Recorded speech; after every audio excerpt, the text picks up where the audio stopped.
सूचना द्वारा बालेश्वर सहर जनसाधारण अवगत निमंते जन दिजाऊँगी कि भारत सरकार गृह मंत्रालय निर्देशानुसार आज 7/5/2025 बुधवार दिन अपराह 4 घंटा समय एक समराभ्यास कौशल अभ्यास बालेश्वर सहरांचल अनुष्ठित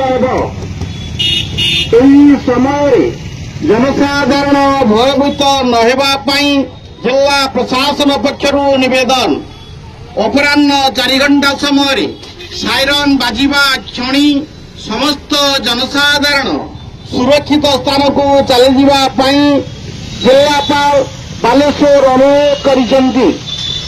समराभ्यास समय बालेश्वर सहर जनसाधारण सहयोग एकांत काम्य।